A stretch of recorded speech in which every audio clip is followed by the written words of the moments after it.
Quem fala é o Gabriel Gamer, fazendo mais um vídeo no canal. E esse vídeo aqui vai ser de novo para mostrar como fazer intro pelo Android. Primeiramente você vai aqui no Forshared. Espera aqui. Eu já coloquei aqui, mas você coloca no Forshared para pesquisar Animoto. Quando você pesquisar, você baixa, instala e vai estar no seu menu. Você coloca aqui no Animoto, peraí, deixa eu tirar tudo. Você coloca aqui no Animoto, daí vai aparecer essa tela de início, né?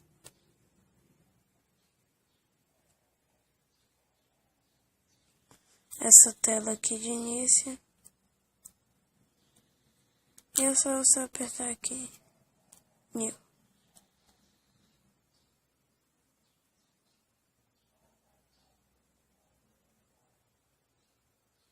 Daí primeiro você coloca um estilo, que é como vai ficar. Vou colocar esse daqui.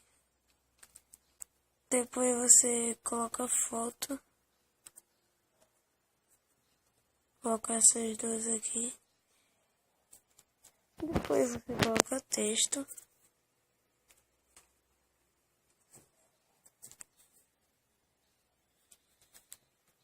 Daí também dá para colocar texto nas fotos. Olha.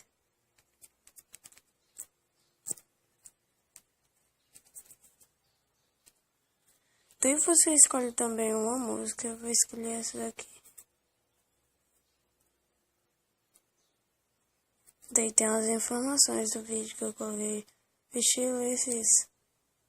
Agora é só preparar o vídeo.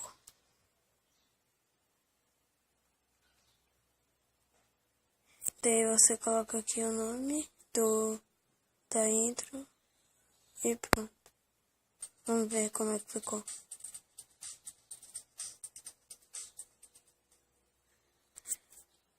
Eu fiz isso que nem a minha intro que tá aí. E isso é muito bom pra quem tá começando o canal pelo Android, que nem eu. Daí você já fez isso? Você espera produzir o vídeo.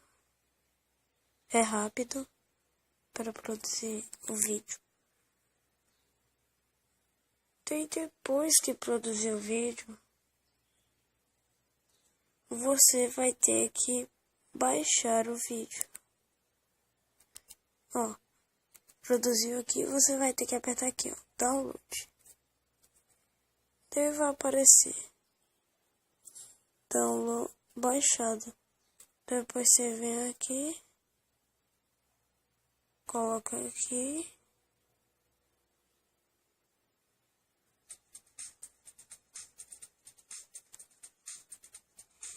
E sua intro vai estar feita.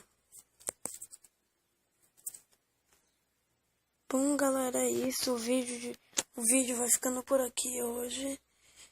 Eu só queria fazer esse tutorial de novo porque o tutorial tava uma droga. Mas é isso. Falou, galera, e tchau.